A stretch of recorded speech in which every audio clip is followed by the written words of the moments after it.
Okay, we're recording. Welcome to the September 17th, 2025 Finance Capital Subcommittee of the Brookline School Committee. And we are going to start, we have a small but mighty agenda. We're going to start with capital projects, and I'm going to turn it over to Jesse, who's leading capital, to be our MC. Thank you. Good afternoon, everyone. First item on capital projects, 1A is update on summer projects. That'll be presented by Dr. Givens. Okay, Betsy has a few documents. So I think the information that you're seeking, that I have available anyways, would be on the third document, Betsy.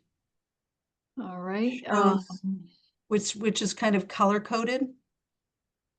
It's nope. Yes. Okay. So I'm going to orient you first. Can you make that bigger? Yeah, it's going to have to be zoomed in a little bit there. More than a little bit. Yeah, My yeah. old A lot of eyes. it. There we go. Maybe a little Okay. less if it's possible, because we can't see the columns on the right like that. Yeah. So one of the things so we got feedback last year, and so we've tried to kind of do some modifications here to help and respond to the feedback we received. So I hope you find this helpful. One of the things Susan, just one question. Because Donna is doing this for the first time with us as a new member of the subcommittee, as I am as well, could you just back up for just 30 seconds and explain where this sheet comes from? I sure will. Thank you. So every year we create a document that includes all of our deferred maintenance. So what you're looking at is deferred maintenance, which is a subcategory of the CIP. So the bigger document that it's actually a smaller document, but a higher level document is included in your packet, and it only has about 6 lines.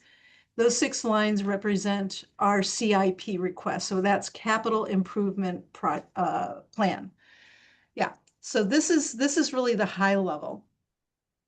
The majority of our time is spent on deferred maintenance, and that document that we were just looking at that's color coded is the deferred maintenance portion of our capital improvement plan request. So it's called deferred maintenance, part of also known as mini CIP.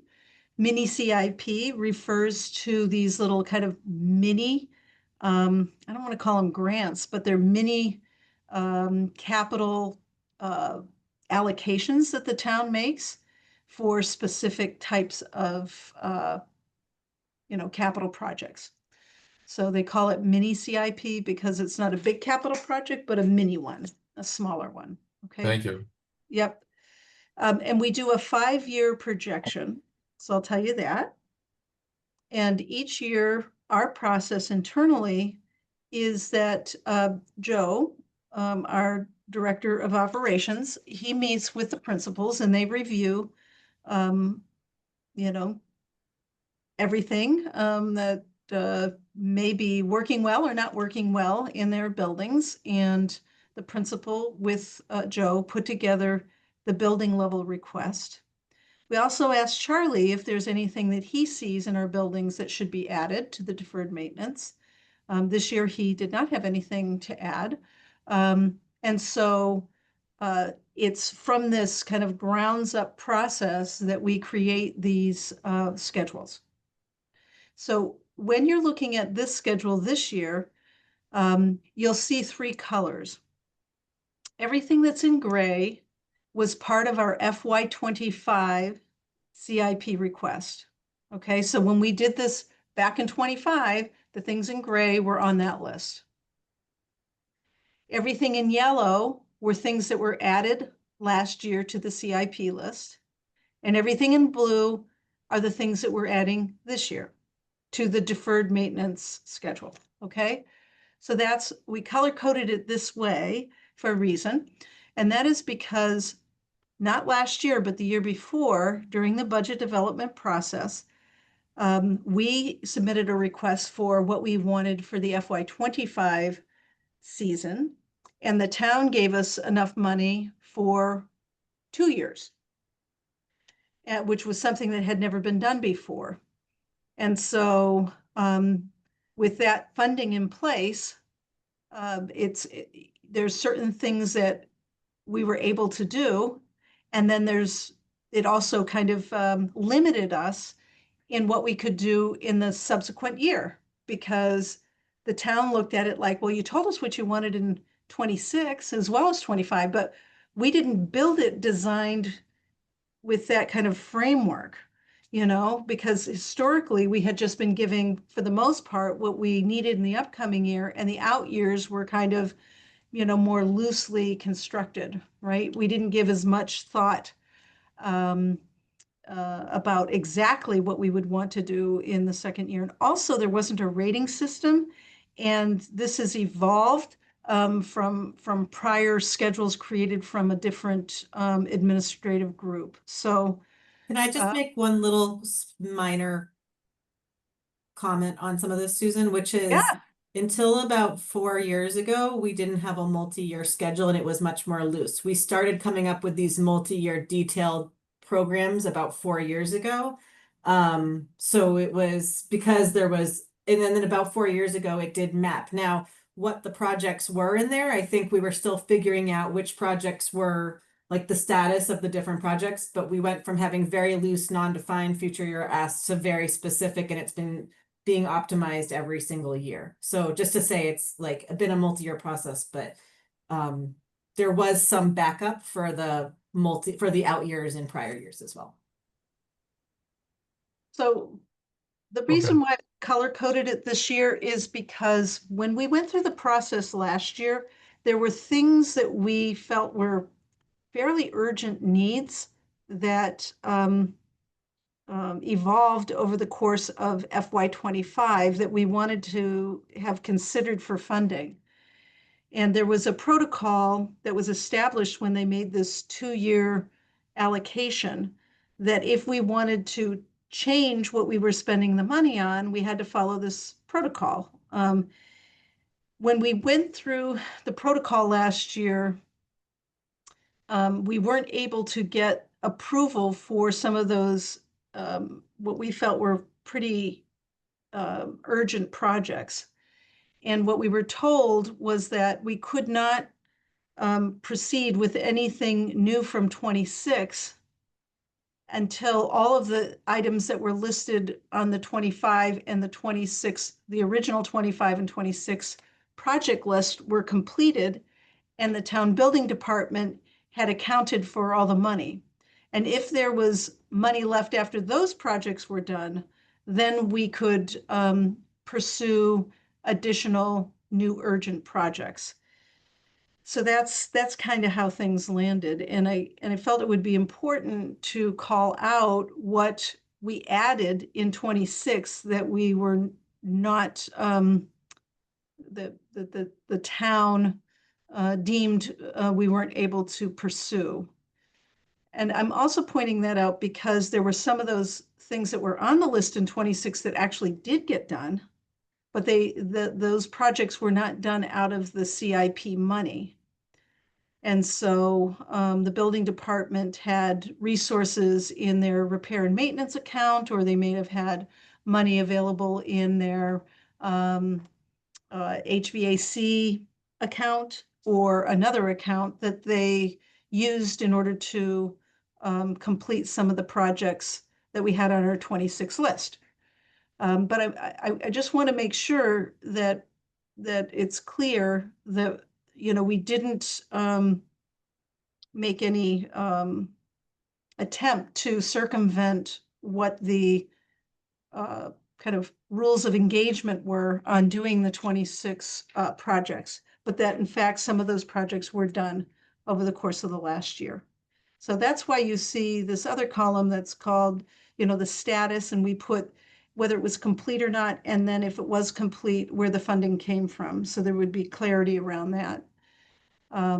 So that's kind of why it's set up that way. And then for blue, last year we color coded anything that was new in a different color. So we added blue for the new items. The other thing that's new this year is this rating system. So Betsy, if you could go down a little further, I'd like to walk through what the rating system is. And I'm not saying it's perfect, but it was something that was asked. Should be at the very bottom if you roll Oh. all the way. There we go. Sorry. And if you could go to, let's say, I think it's my left. Yeah, there you go. So we classified, and this is not like necessarily in an order of other than one. Anything that's rated a one, we feel is an urgent need, meaning it's a safety issue. There's a system that has is at the end of its useful life, and so it's at risk of failure in the upcoming year, or that it's an imminent programmatic need that we have. So that would be so if you see a one there, those we're flagging as like really kind of critical from our school perspective. Two, and this is deferred maintenance, of course. So they're deferred maintenance items and or an educational need that we have that must be addressed next year or the year after. So pretty urgent, things are running to the end of their useful life and they can't go on much longer. And those things sometimes will fail over the course of the year, and you can't really always estimate with to a date certain when a system's going to fail, but we know that these are more likely to fail within the next year or two, or in such dire shape that they really need to be attended to. So that's a two. Three are anything that's like environmental concerns. So last year we made an attempt to pull out all projects that were related to shifting over some of our restrooms in our schools to gender neutral facilities. And so we had pulled anything that was related to that outside of the deferred maintenance and put it in a separate CIP request, but there was no action or energy around attending to those real needs that we have in our schools. So we put it back in the deferred maintenance budget this year. We'll probably get chewed out for that at some point later in the process. But our thinking was that we want to make sure that we're really sharing in one clear and concise way what we feel are our priorities. So anything that says environmental concern is usually is going to be HVAC related or conditions like having gender neutral bathrooms in all of our schools so that students who identify feel more comfortable using the restrooms in our schools so that there's an option for them. So we're trying to improve, equitable conditions for all students across the school. So we just called that as a category. If you prefer a different name, that's fine, but we thought we would rate those as a 3. And then 4 would be deferred maintenance and or educational needs that must be addressed within the next 3 to 5 years. It also helped provide clarity as we were putting each item in a particular year, a recommended year. We were able to clarify, how we went about placing some of those items in the schedule that's in front of you. So that's some orientation. I'm just going to Thank pause you. here and see if there's any questions or thoughts you'd like to share on that. I was just going to say environmental, Susan, to me, it sounded like hazardous chemical conditions or asbestos. I might suggest something like HVAC, for example, right? I'm adding HVAC down there for number 3 or something, or climate or something like that, climate control, something like that. But I get it.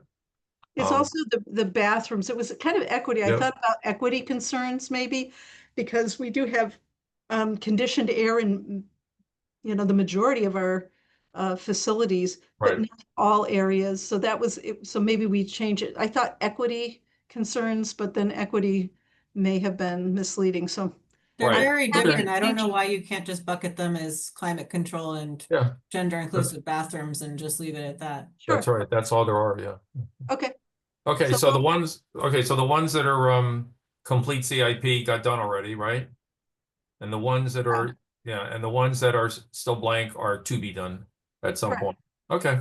Yeah. Thank you. So that's how you read this. Okay. And so what got done this year is anything that says Yep. complete. Yep. And anything that's blank, as Jesse said, are items that have not been completed, but are still on our list. Jesse, are you calling on people? I don't see any. Donna and I both have on our my hands up. Zoom. Donna's first. Okay, I can't see the other people for some reason. Oh, they're here maybe. I have a super question, and of course now it's gonna get loud. Are there anything on this list that might have to do with revenue generation? Like, for example, I was thinking of the Adaptive Learning Center. There's work that needs to get done, so we can take out of district students. Are there any items like that on this list? No.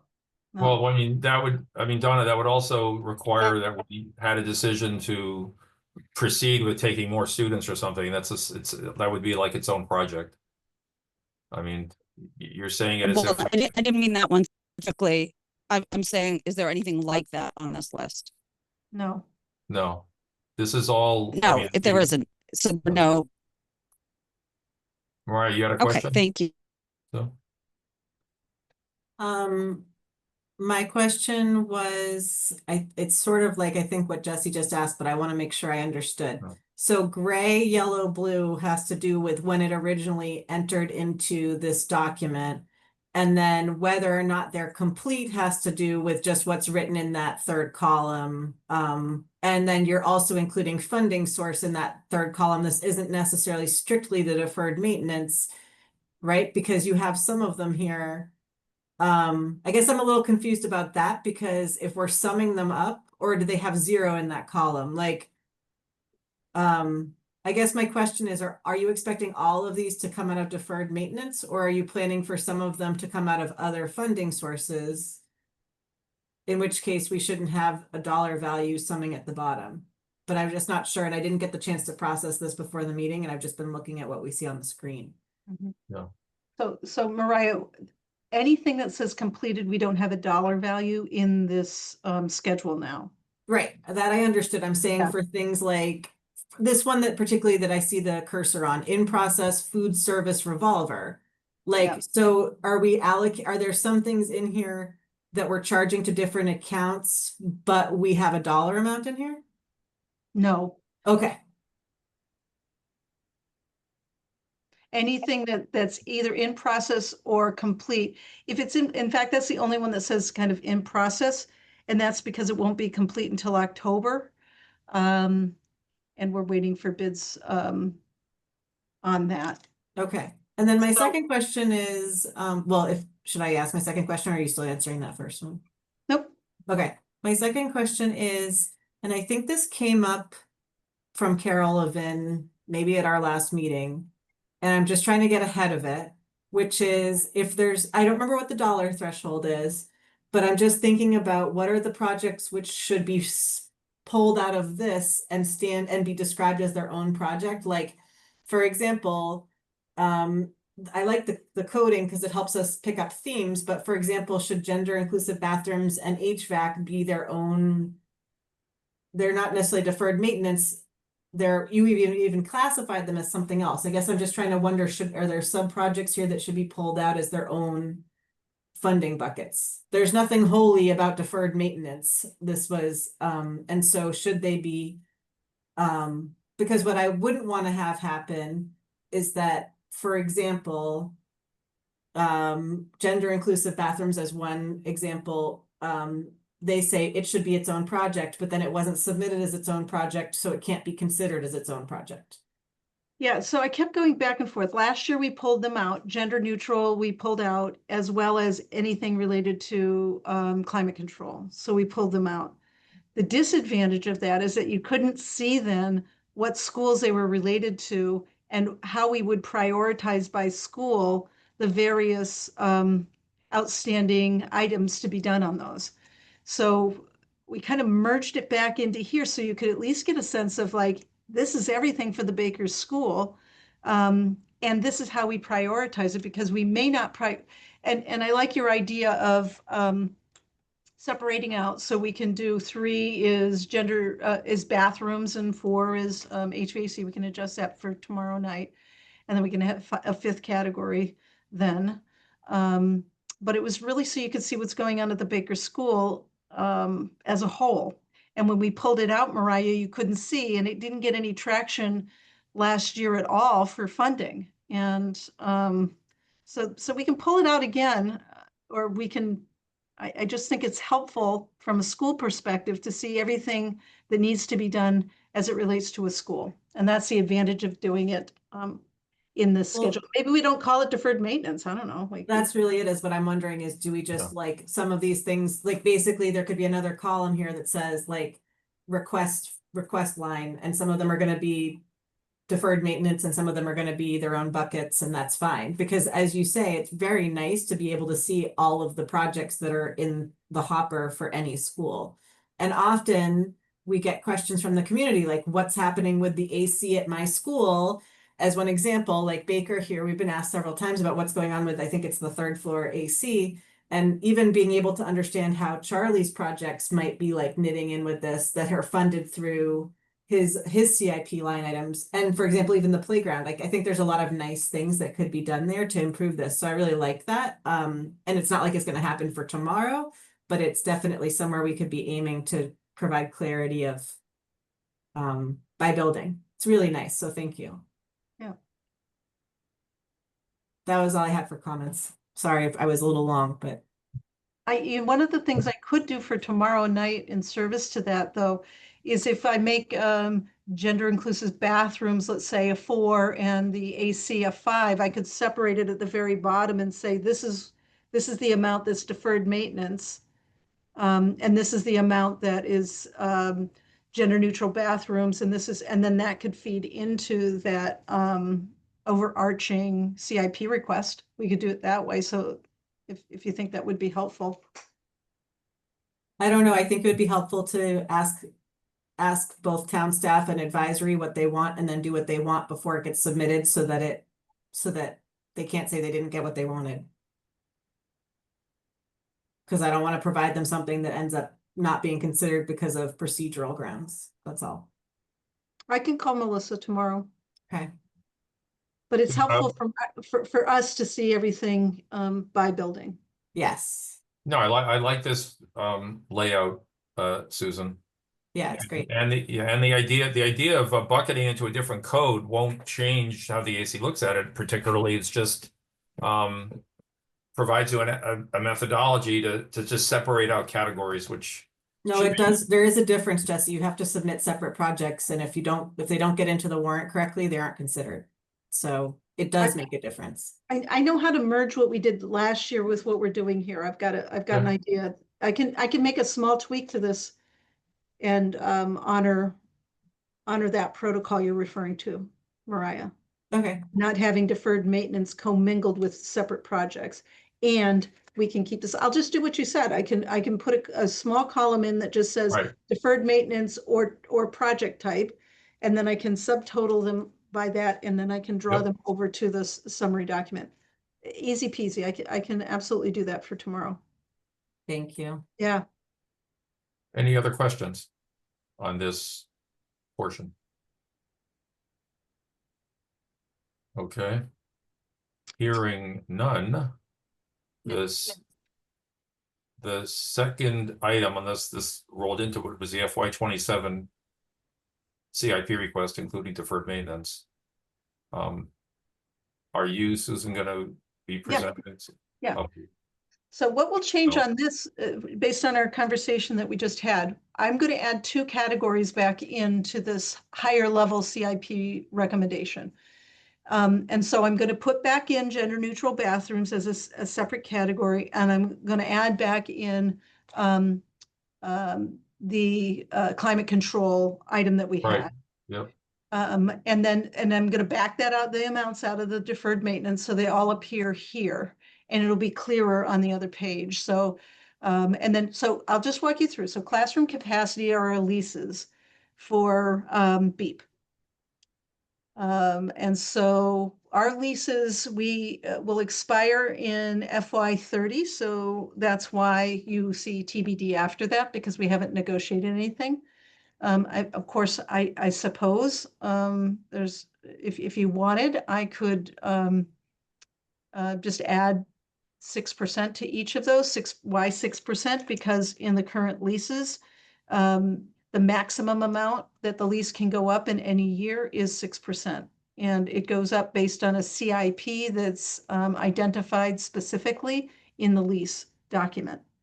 But the maximum it could go up in any year would be 6%. So Do you think, Susan, maybe you could add beep then in the project somewhere, because so people don't just think classrooms mean other things too, other classrooms? yeah, I can say BEEP leases. Yeah, that would be great. Thank you. Yeah, happy to do that. The Okay. next item is furniture.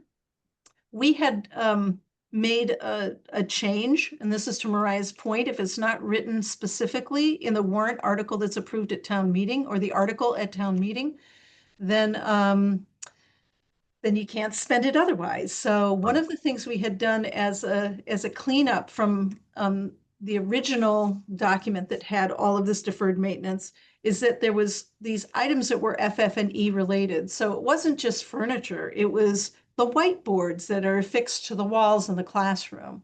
And there was something else, I can't remember what else it was, but there were a few things like that. So we pulled it out of the deferred maintenance and we put it on the furniture line, and we retitled it FF&E. So it was furniture, fixture, and equipment. Unfortunately, the account was originally just furniture.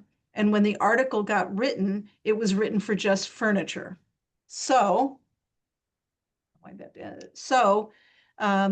we had set aside $200,000 in that year because we had collapsed these other expenses up into the category.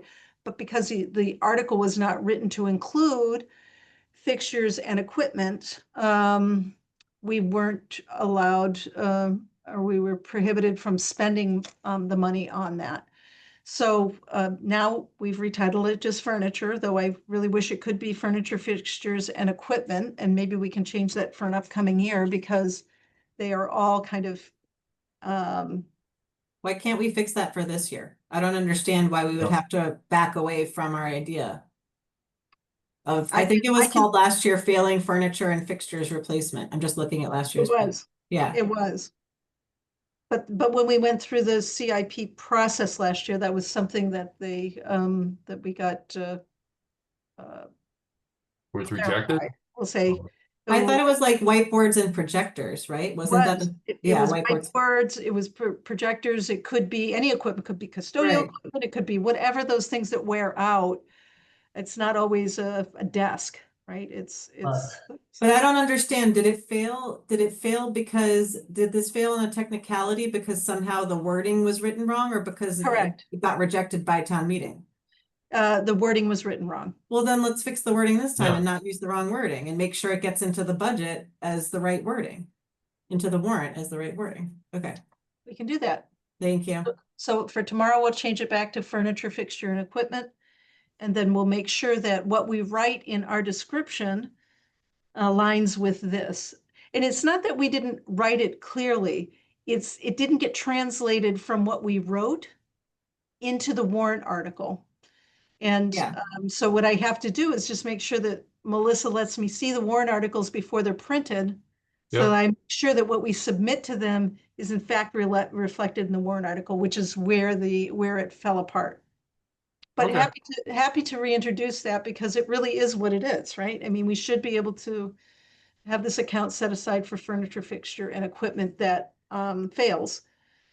It's that, or you have to add it into your operating budget, because those are the only options we have. So the next item is, and last year we took this out because we had a category for short and long-term capital study that we wanted to have done on our buildings. And this was supported by Charlie when we went through this process last year. But in the end, the concept was not supported through the advisory committee and did not go before town meeting. And what we had done is we said this project, this Lawrence Cafeteria Expansion project, folded into that study that we wanted to have done. But since that doesn't seem to get any traction, we still have the issue at Lawrence. We want to at least see if we can get some support for doing the feasibility study at the Lawrence School for the expansion of the cafeteria, because it is a core facility. And when they expanded the school to add more sections, they didn't expand the lunchroom. And so it's very tight and difficult to run the number of students timely through the lunch room. So that's what that one's about. So we're reintroducing that. And then the deferred maintenance, of course, we talked about a minute ago. And then the Baker's School feasibility study, we're looking at that in FY30. That school was the next school scheduled to be considered for renovation and potential expansion. Of course, that's where Hancock Village is, and some additional projects that could impact enrollment over there. And so the feasibility study is about that. And then the Baker's School construction would follow. So we just put TBD in FY31.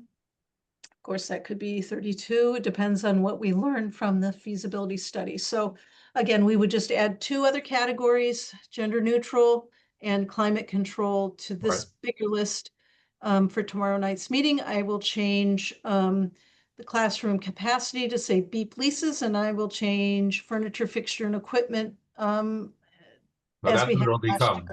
year. Yeah. Yes, Yeah. thank you. Okay. Anything else? This is great. Thank you. Yep, I like it. Thank you. So, Do we need to make a motion, Jesse? I think we probably do, right? To move it, to recommend to full.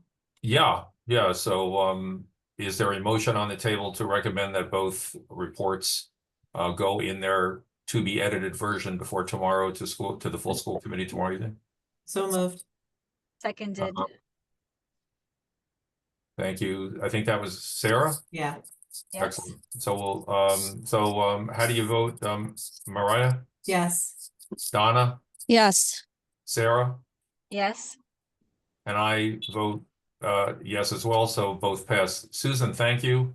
Thank you, Susan. Having these Yes. Thank you, Joe. Thank you, Susan. already, and for the the 10 or 15 minutes at the beginning that you spent explaining and putting a backdrop behind it, especially for Donna and I, are appreciated. I'll hand the mic back to Mariah. Where did we end up with the summer presentation? That's, yeah, I want to loop back to that. Okay. Okay. So, yeah, so there's 2 things that are really open items, and we don't have any information to share with you on this okay. because we weren't provided with it, but Okay.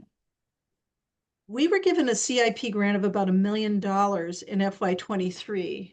Last year, that CIP mini grant appropriation had not been fully spent. So we don't have an accounting of if all that money has been spent or not.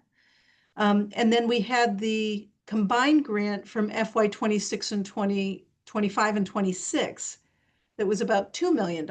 And we don't have an accounting of how much money's left in that CIP mini grant from those 2 years. So we're still hoping that we can get that information from the building department, but we have not been able to get that. We've been told that they haven't received all of the invoices from the work that has taken place, and so they don't feel comfortable giving us a a report yet. So we weren't given a date certain on when perhaps we would see that, but I think it's really important because as we move forward, if there's money left in that's already been allocated, then we have to follow this other process to access it. So we'll need that sooner than later. Also, it would reduce the amount of money that we're requesting in FY27 and on. So it'll be important that we get that, but we don't have that information for you tonight. And Charlie wasn't able to join us this evening to present an oral report either. So I don't have any additional information I can share about the summer projects, other than when we met with Charlie yesterday, he did tell us what was completed, and that's why we have that information, and where the funding sources were for that. That's why we have that information for you tonight, but we don't have an accounting of spending. We also don't have an accounting of how our repair and maintenance accounts landed for FY25. And the last couple of years, we had asked Charlie if he can give us a report that shows actual costs for 23, 24, and now that 25 closes, 25. So when we look at his FY26 budget and then 27 request, that we can see some trends in spending. But we don't have that information available to you tonight. And I don't have an ETA on when we will be receiving that. Is the rating system here in the column 3 match the rating system in the other large spreadsheet you sent? Yes. Okay, so, all right, This is really nice too, to have this level of information. yep. And it has the funding source I was talking about, so that's great that you have that. Yeah. Yeah, and I like even that you're including building project stuff, like the dress stuff for Driscoll. That's really handy too. It's a really, I mean, this is great. I know it could be like too much information if it was all in one place, and yet it's helpful to be able to like follow across and be like, oh, that's what they're talking about. This is the detail. It's not just kitchen, it's like the floor is broken or whatever. That's handy. Right. Yeah. Thank you. Glad you liked it. Thank you, Joe. Yeah, thank you, Joe. Thank you, Joe. You're welcome. Okay, I So, think so what, we're. so are you Mariah, trying to what's put our in- plan in terms of syncing up with Charlie in the next, I don't know, a week and a half, 2 weeks, so that we get the information we need, or that Susan's team gets what they need? Maybe we can talk with Susan about that offline and figure Okay. out how to handle that. Because I just want to be sensitive to time. We're at 5:43, which is spectacular Yes. because we ended up spending about half of the time. Hopefully we'll spend half the time on each topic. So we can figure out what to do next about that Okay, offline. Okay, so I'm gonna start to MC at this point. So the finance, we're gonna do review of new position report and then the budget guidelines. So Susan, do you want to start with the position control report? Yes. Betsy would be so kind as to bring it up. We have a couple of adjustments that we've made. If you can make that a little bigger. Thank you. So since our last report, we have added some FTE, one for middle school French teacher, and that was a 0.1. So that's coming out of extra sections. And then we added a 0.2 ELA teacher at Hayes, but we didn't have the same demand at the high school, so we were able to collapse 0.2 at the high school, so that was cost neutral as well. You say ELA, but you mean ELL, right? Sorry, I did That's that okay. earlier. I just wanted to make sure I was ELL. understanding. I Okay. know, yes, ELL, sorry. Sorry about that. Yeah, so those are our only changes since our last report. Are there questions from the subcommittee? Or anyone else? Donna, I see your hand. Go for it. Transitioning. Susan, when the funding source, can you remind me when the funding source is extra sections? What does that mean? Is there a certain dollar amount in the budget for extra sections and then you're drawing down against that? Yes. Okay. So when the budget was approved, one of the goals for the FY26 budget was that we set aside extra sections. So when we actually did our scheduling and or a need arose, that we would have that set aside to be able to address them. It happens every year. It's not like you can nail your FTE and sections perfectly this far in advance when you're doing your planning. So this is really a best practice to set aside the sections and then apply them where they're needed instead of burying them in your FTE. So this is a more transparent way to be able to address the needs as they arise. And we'll have more as the year goes on. If you looked at last year's, you'll see the same. We just didn't have extra sections, so we were having to collapse this over here and move money, and it seemed a little convoluted and less transparent. So, I feel good about way that we're budgeting this, and certainly the staff administration feels good that when they get into a bind, that we have these sections set aside to patch where we need them. So that's what when it says extra sections, we had 5 extra sections for professional staff, and we had some for paraprofessionals as well, but I can't remember what the FTE count was on that. But yeah, so that's what that Thank you. means. Mhm. Can you remind us how many, like, what's our balance in the extra sections bank? I don't have it off the top of my head, Mariah. Okay, well, I see, I'm just doing it looks like You can add them up. 1.9 so far, so we had, and we had 4 or 5, what did we end up left with at the end? Yeah, we had 5 in the Okay. end, and then we So we've spent subtracted. 1.9 out of 5, okay, Yeah, we're doing pretty good. okay. Can I ask a dumb question? What does a 0.1 French teacher, what does that add? Like, what is happening? Is that an extra class? Honestly, it's travel time. Oh, travel, but where are they traveling to if they're only at Lincoln, or is Lincoln their They're primary? not. The FTE was added at Lincoln, but it's a 0.5 shared between, no, so it's a 1.0 shared between Baker and Lincoln. And we had budgeted for a 0.5 in each school. And it's really hard to find French teachers, and this is a French teacher. We weren't able to fill out our French teachers last year. So the principals and the coordinator advocated to have the one French teacher split, but in order to do that, we had to add a 0.1 for travel between the two, because it wasn't 2 individual people. It was one person that now has travel time. So we had to add a 0.1 to patch that. Okay, Can I ask is one? that the same case when we have 0.1s for music and for PE at? this No, point? Okay, nope. Just in Okay. that particular case. Yep. thank you.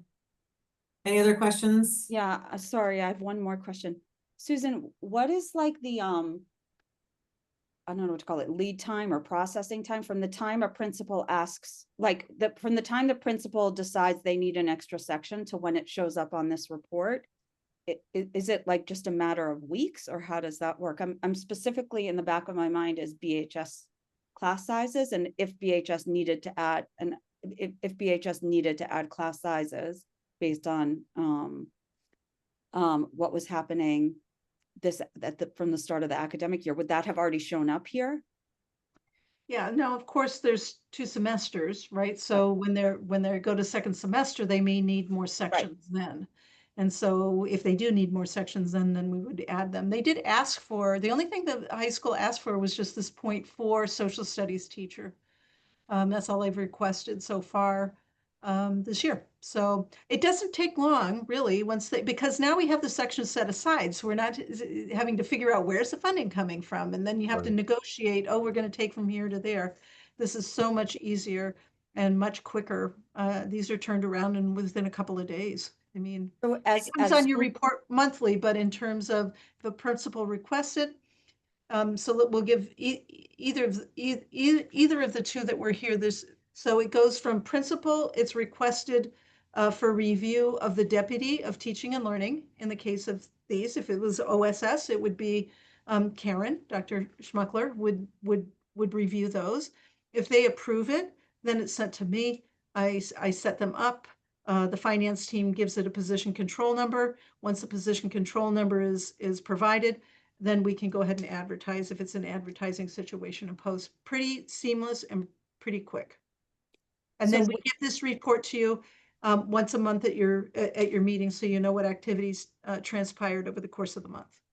No, this is helpful. Would you recommend to me as a school committee member that I extract from this report that like all the class sizes are within our guidelines because nobody has asked for extra sections? Where they weren't, we've asked for and we've made adjustments. Yep. Thank you so much. Bella, I saw your hand was up. I saw you took it down too, but I just want to make sure you get the chance if you want to say something. Susan had answered the question, but pretty much it happens through the summer. These little additional FTE requests as they figure out sectioning and hiring. So it's pretty fluid. And I do think the response rate the response is pretty quick so that the departments can go ahead and hire. But Susan pretty much had all the answers. Thanks. Yeah. Okay, if we don't have any more questions on new position report, which I just want to say how much I love this report because it's so great to understand what's going on. So thank you, Susan. Super valuable to like be able to track what's happening and understand it. Wonderful. I think we'll turn to the budget guidelines next. Before we get there, I want to emphasize this is the very first draft. So this is really for comment. And it's just to remind people, it's to the superintendent from the school committee. What Jesse and I did was we went through and well, I should give a lot of credit to Jesse because Jesse went through. I have been very short on time, but Jesse went through and made some suggestions of things. And then we looked at it together. So most of the edits you'll see here are Jesse's, which is great. We updated the dates and I didn't show that in track changes because like we all know that this is this year's document. And so you can see some of the track changes here. And then Betsy, do you mind just scrolling down a little further? So you'll see some edits. I did not make any comments on these edits. This is just us working together to combine a document with some of Jesse's additions. And then keep going, Betsy. I just want to show though that there is also, if you keep going. Number 4 is we had asked Bella last week, I believe, to provide some additional content on the override bit of it and what that could look like. And so that's here as number 4. So I think what we can do, maybe, I know we only sent this a couple hours ahead of the meeting. So if it makes sense to everyone, what I'd like to do is maybe to give a couple minutes for people to read this. And then we can just open up the floor for comments from everybody that they want to share with us. And that can be, you know, keeping things, getting rid of things, getting rid of new stuff, getting rid of old stuff. There is no sacred content here that can't be discussed and adjusted. Sorry, this is not what I read prior to the meeting. This was posted as well. Yeah, Betsy, it was posted, right? Yeah, Sarah, it would have been posted somewhere around 2:45, 3 o'clock, something like that. Oh, okay, I missed it. And as I'm driving, I'm not able to read right now.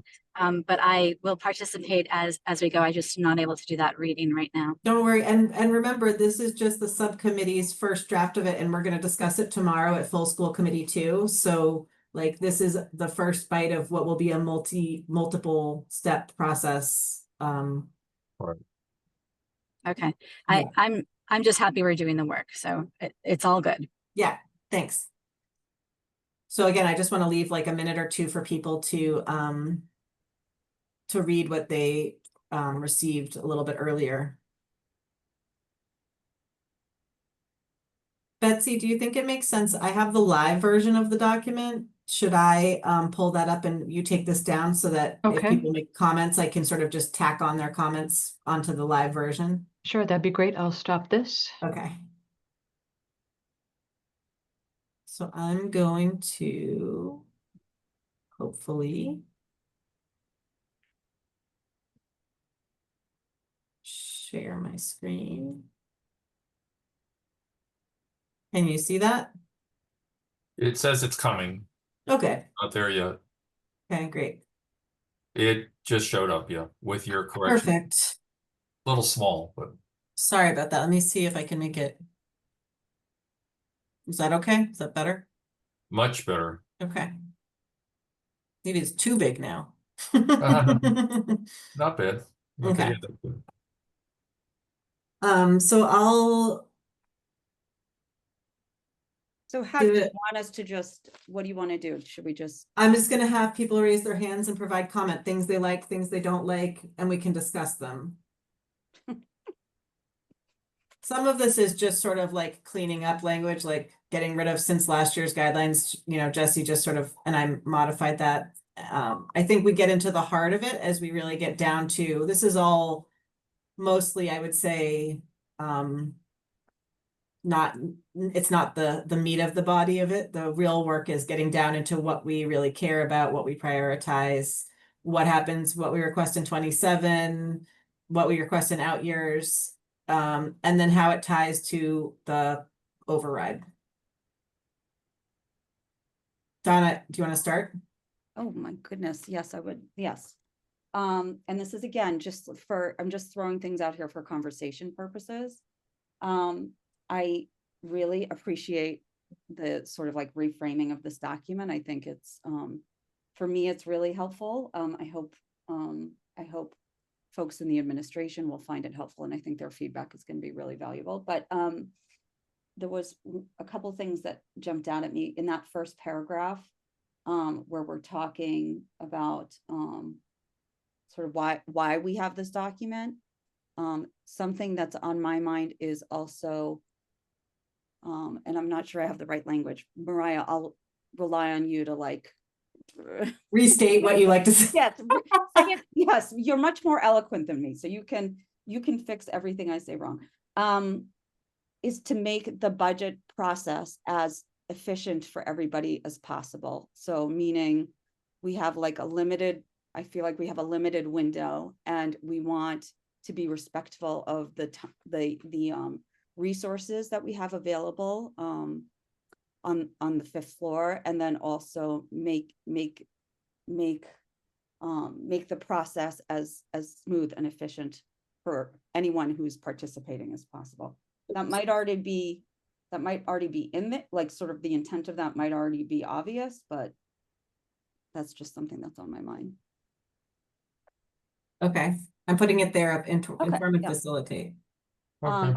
The other thing is, and I'm not sure if maybe you can walk me through why the document is set up this way, but the addition of curriculum to number 1.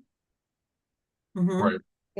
I would like it in number 2 if we're talking about equity for all, if that's the intention, or learning for everyone, however, whatever category you're saying, like, I feel like it would fit more there, but there might be another reason why curriculum is in staffing and enrollment.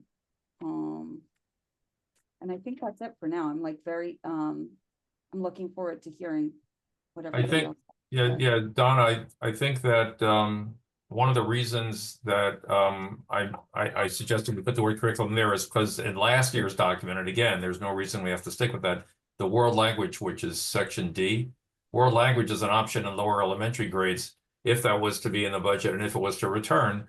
So there's curriculum associated with that. And yet last year it was specifically listed under staffing enrollment. So I sort of back-ended into putting it in curriculum, although it's certainly reasonable to take anything that's curriculum oriented, like literacy rollout as well, which is about reading and writing, and put that in its own section called curriculum. And we don't have to, we could leave staffing and enrollment as it is, and perhaps set it up another section that guides Bella towards, well, here are the most critical things about the curriculum that we want to ensure we find in the budget when we get it.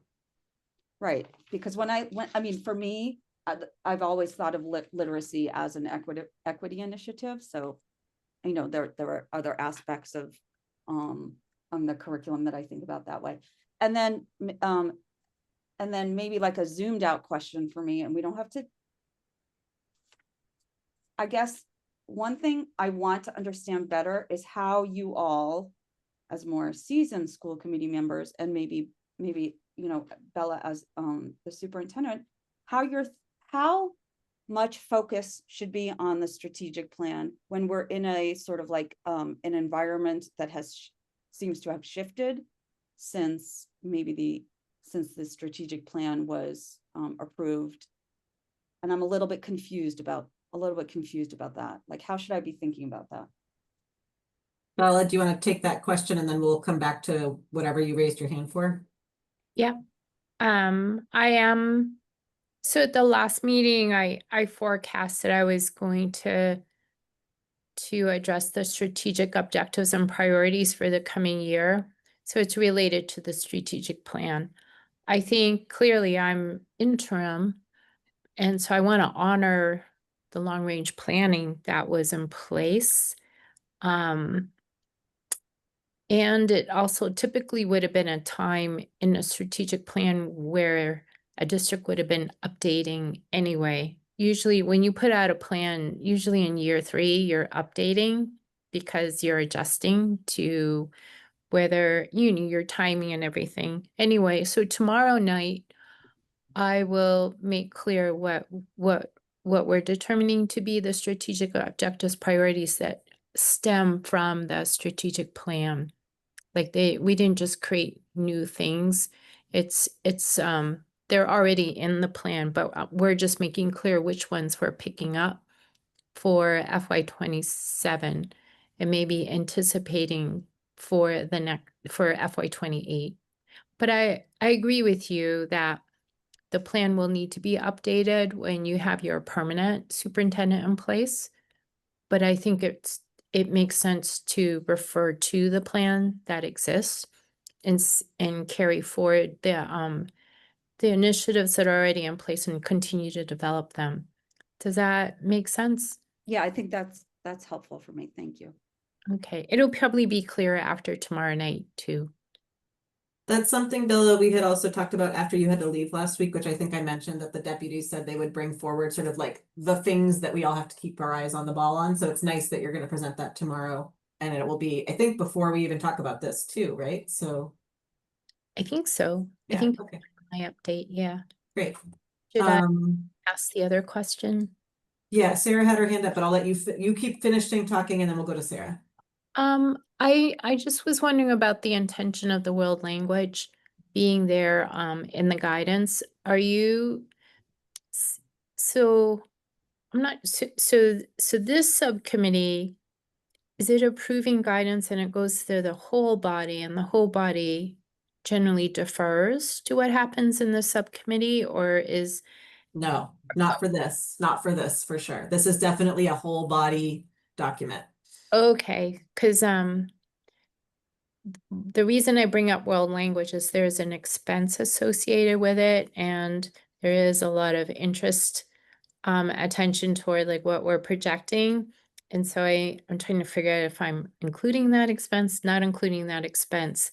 So having it part of the guidance will really influence that. So that's why I'm asking, because if it was more or less being kind of decided substantively here, then I have some thoughts about that, but I'll wait to see how it goes in the larger session.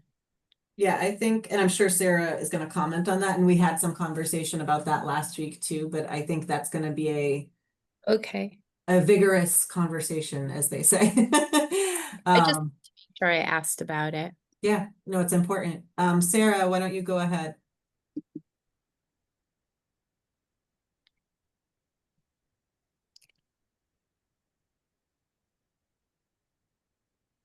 Sorry about that. I'd love to have the world language conversation, but first I had something else that I wanted to do, and I think what I'll do is I'll talk about this and then allow other people to speak, and then maybe we can get back to world language at some point. We did say that we would do this over the course of some meetings. I have really liked in the past when we've done guidelines to make sure that there aren't a lot of them. I think that guidelines are stronger when you are a little bit focused on them. So I'd love to see us have maybe 5. And to that end, I wanted to really advocate that we think clearly about what's possible and what we're just paying lip service to. So we have said as a school committee, there's a lot of school committees members that have said again and again how important small class size or reasonable class size is, and how important student facing teachers are. At the same time, at this juncture, without really big changes in model, I don't know how much we're going to do on the efficiency side of classroom sizes we're going to be able to do. And it's because of the model that we have of middle school specifically, that I don't think that we can kind of rectify those class sizes right now under our current model. And I think in general, in the K-5 and the K-8 class, schools, it's also hard for us to, really bump up against that, like be in the 20s with every class. So I want to kind of add in a request that we're really realistic in what can happen. Maybe this isn't an efficiency conversation. Maybe I've missed the mark here, but if that is what we're trying to say, I'd like us to be realistic of how much can change. In the same vein, also, if we continue to have our 4+1 model at the high school, I'm not too sure how much we can do with efficiencies in that model as well. Sarah, how would you, just so that I understand, how would you turn what you just said? How would you reflect what you just said into the document? I'm not sure if we've maybe already made this point enough, and in the guidelines, I might be happy to leave off class sizes. There might be other issues that we want to address, unless the committee is really intent on going for efficiencies. And I don't think we are. I think that what I've heard from my colleagues is that we would like to keep the number of teachers we have.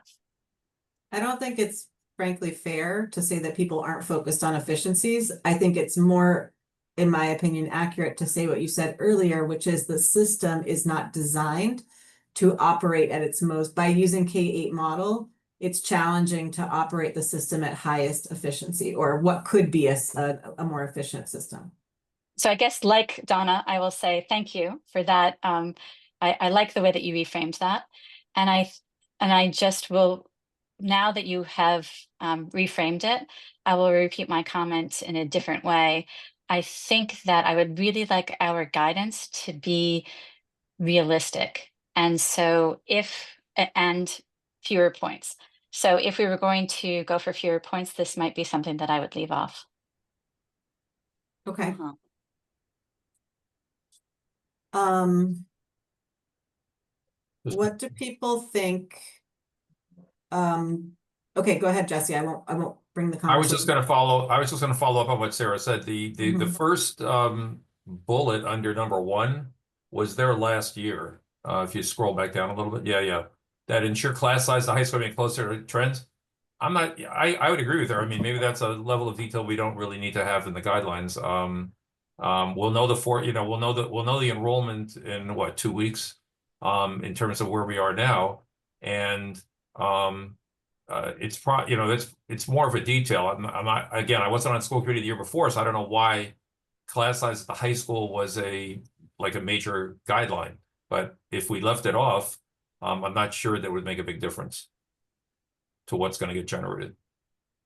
A couple of years ago, it was a big deal because of the size of some of the AP classes, and we had there was additional, I can't remember if we made additional cuts and there were more students, or just there were more students and we didn't provide additional staff, but it was more of an issue 2 years ago. Okay. Bella, do you want to comment on specifically this 1A? It's usually a pretty standard guidance that's attached to budget guidelines in the preparation of a budget. So I think it's kind of new, like it's pretty standard to leave it in. Okay. Yeah. Donna?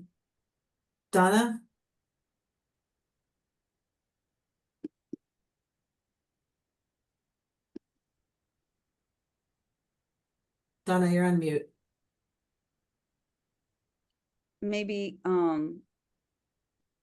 yeah, I don't love the language of 1A, but I don't want to get I don't want to get too in the weeds for this conversation, but in terms of sort of more general sentiment, the other thing I really appreciated what Sarah just said.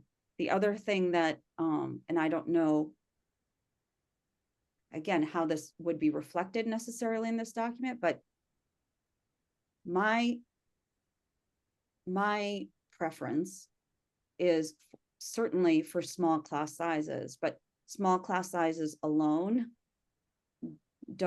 aren't, small class sizes paired with effective instruction have the most impact. So like, I'm not sure, I don't feel super attached to, I would like small class sizes with effective instruction. So I'm not sure where that fits into this document, but for example, when we're talking about, there was, I can't remember where it is, the literacy rollout item. It's It's B. right here. Oh, 1B. thank you. Yes. So I'm thinking back again to the present, it was one of my first presentations in it had to have been in, I don't know, it's a blur, right after the election. Karen Schmuckler and I can't remember who it was. Jody No, it wasn't Jody. Maybe and Michelle. Oh, yeah, Michelle. Karen and Michelle gave a presentation and we talked a little bit about the fidelity of implementation and whether or not we're properly or adequately staffed to ensure implementation, the continuous training, the continuous coaching, the continuous observation that's required to ensure that when you're implementing a new curriculum or any curriculum, you're doing so effectively. So that sort of thing is important to me. And I don't know how to give voice to it in this document if it really fits in, but and I think literacy is really the only specific curriculum that's discussed, right? Well, there's math and writing here. Oh, yeah, so. no, both math and writing and yeah. math are written. So Can I ask a question? yeah. Can I ask a question of the subcommittee? Is like, this goes back to something we talked about last year because literacy was called out last year as well, but these things are in the strategic plan and this document, like Sarah said earlier, that, and I don't disagree at all, I highly agree, this should be as short as possible. And it also ties to the conversation that Bella just brought up about like, what are the key things? So being repetitive here of things in the strategic plan, to me, is, I think people think it's like an emphasis, and to me it says, I don't trust you to like read the strategic plan. And I would prefer to have anything that's in the strategic plan not be here, because that says, hey, I don't think you're reading the strategic plan, or I don't think it's important, I need to say it here. So from my mind, 1B and 1C, while Jesse wanted to add them, I'm not sure that they should be, because I believe that they are fully represented in the strategic plan. So Yeah, but I sort of agree with you, Mariah, but I would maybe move them. I think about those things differently, and rather than going to the specifics and deciding for the administration, like, and I don't know, I feel like it could be part of a vision statement at the beginning. Like, we believe in. Well, what we said was the importance of the strategic plan in guiding the budget. The primary guideline continues to be that activities described in the strategic plan and future iterations thereof will have funding and be described as part of the work. I'm not reading that whole sentence. Like, this is it. This is the guideline, is do what's in the strategic plan. Fund what's in the strategic plan. So all of the rest of this is just saying, hey, some other stuff came up, like try to keep these things in mind too. It's not to repeat what's in the strategic plan. So there are things that I don't think are in the strategic plan from what I remember. I also think, which is what I was getting at the beginning, where, you know, whatever it is, 3 years later and the landscape has shifted. So I'm not sure, I want to be mindful of that as well. So. Yeah, so landscape has shifted and it's not in the strategic plan, totally appropriate to put here. In the strategic plan, my opinion, should not be here, because we've already said if it's there, like, do that. So are you saying that you don't think literacy fit that? You're saying, for example, 1B doesn't fit in here because it's in the strategic plan? that is what I'm saying, Okay, yes. got it. That's my assertion. And I also think that writing and math are in the strategic plan. We have a whole section that's about all of the curriculum focus and making sure that everything is up to, I don't remember the exact wording, so I don't want to misrepresent the wording, but there is a whole section on this that we talked a lot about during the strategic planning process and what the wording of the first pillar was. So I don't disagree with that at all. And that's why I'm suggesting maybe it comes out and instead there's a short addendum in those opening paragraphs where we're talking about like our vision for education, which could just be a sentence pulled out of the policy manual, you know, because about, you know, the academic or academic vision or goals. That's all. I guess I just want to be careful we're not repeating ourselves. Like Yeah. referencing things, great. I don't want to repeat ourselves where we don't need to. I did like, and I tagged here, thinking about what Bella's comment of the strategic objectives are, we could possibly say like, and like keeping in mind the district has emphasized these strategic objectives. I think we'll have to wait to see how that rolls out. It's 6:15 and I want to get us past this first section and look at this second section. Okay, and we don't have to have this conversation now, but I just want to respond to Sarah earlier and say at some point I would be interested in talking more about 4+1 at the high school or whatever it was that you just said. So I just want to park that. Okay. Because you want it defined, or because that's something that you would advocate for us looking at? Because I didn't quite understand what you were saying, and I Oh, would okay. like to understand Just have more it defined. and, Okay. and have the implications, you know, and all of that. So that could be a different conversation. Okay. Great. I I do want to let other people speak. So Mariah and Jesse, did you both want to speak? Well, I just want I want to bring the conversation to section 2. Right. I think that there is a big shift in the conversation of going from educational equity to learning for everyone. I want to sort of make sure we're talking about that. I don't agree with learning for everyone. That's what Jesse wrote, but I think we should talk about what this looks like. Is it, and so I think we should talk about that, and we should talk about particularly 2C. Originally we've had this one for several years, funded educational equity strategy, and originally it said to be articulated by OEE. That's been scratched out here given the situation. And I think one question would be overall, like, what does that educational equity strategy look like? Bella, apologies to put you on the spot, but is there going to be an equity strategy articulated in the upcoming weeks and months, or no? So I think also I can't see the document. I was just looking. I don't think Oh, we were shared this draft. I couldn't find it. But the bottom part, yeah. I think actually educational equity is important to leave in. I think there are many in my entry interviews, my community meetings, people are concerned about the impact of the loss of OEE, that mean the Office of Equity means that the district is no longer interested in educational equity. And I don't think that's true. Our initiatives around literacy, around MTSS is about interventions to support all students. Learning for everyone, of course, we want to support learning for everyone, but I think educational equity may provide more clarity around why the literacy initiative is important, why the MTSS, work, tier 1, tier 2, tier 3 interventions, why that's important.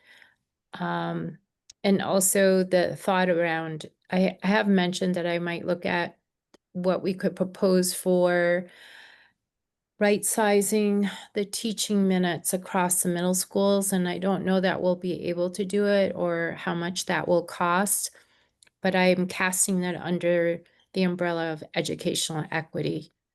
Learning for all I think isn't clear enough about why we are looking at these initiatives. So and you're asking me if there's going to be a proposal. I think everything we are doing around literacy, MTSS, is under this umbrella of educational equity.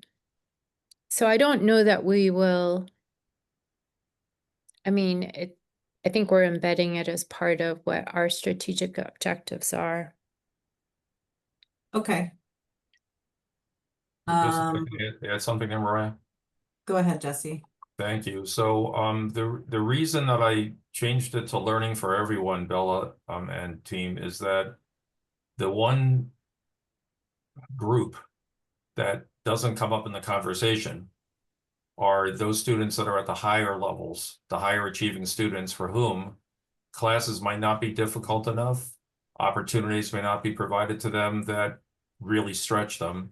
The conversations that we've had for a long time correctly focus on historically disadvantaged communities and bringing up students who might not be achieving at their potential due to all kinds of reasons. No argument about that. That has to be one of our foci.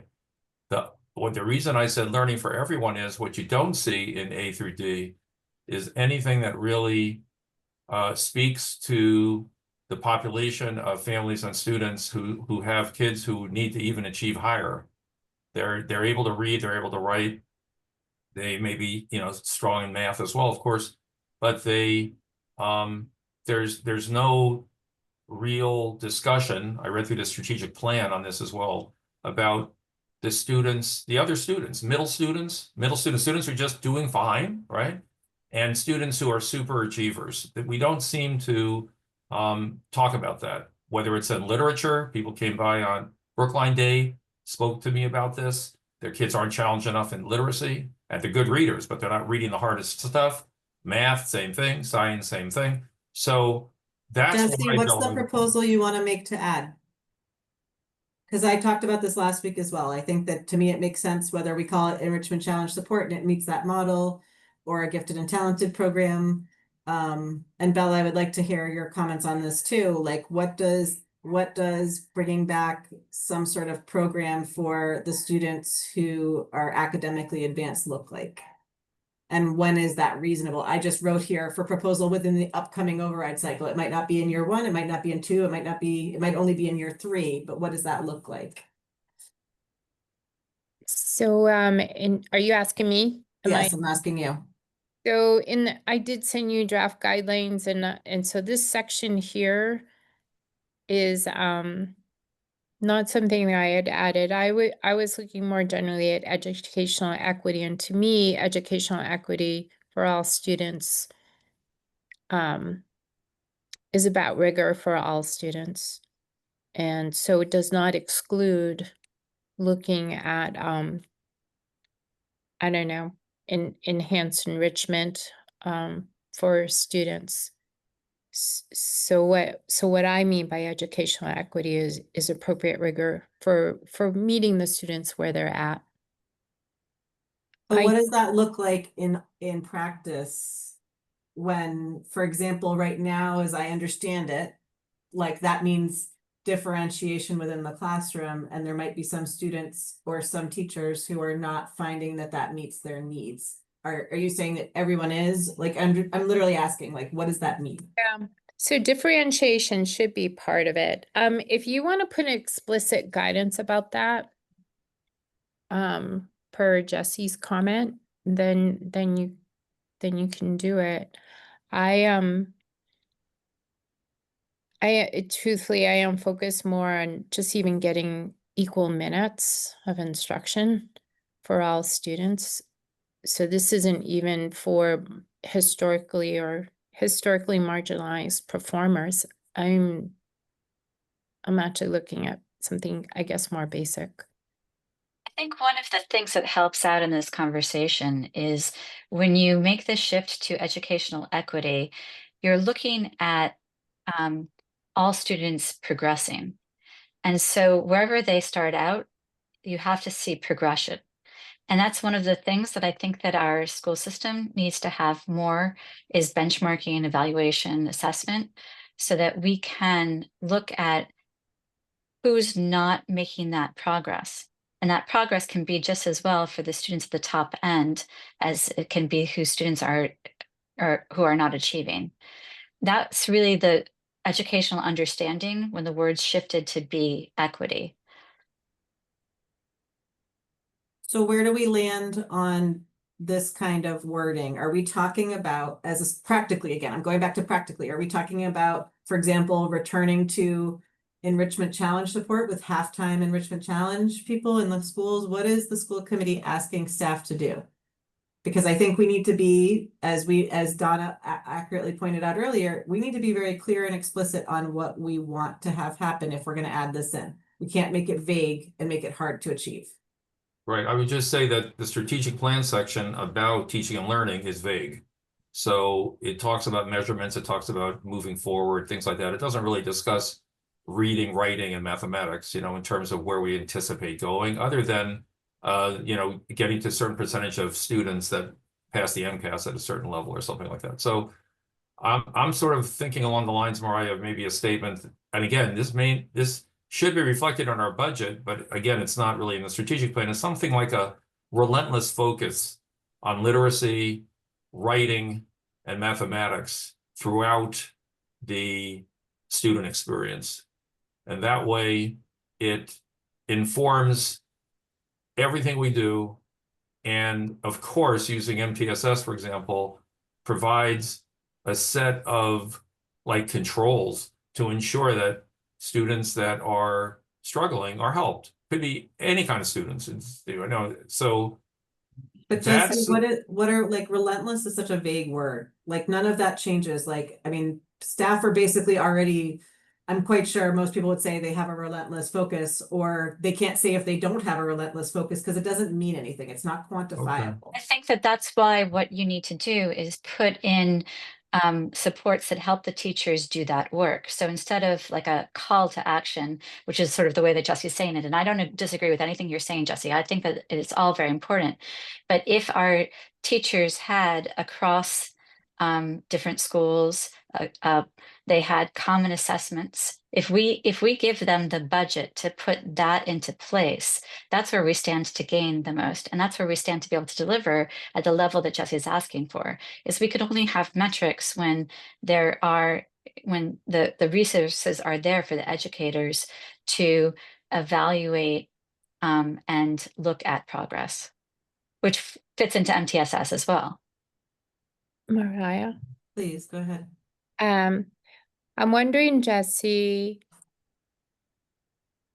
if what you are saying may be more appropriate when they're discussing portrait of the graduate or the portrait of a learner that is I think what you're addressing is more about our aspirational goals around what students should be able to do by the time they graduate.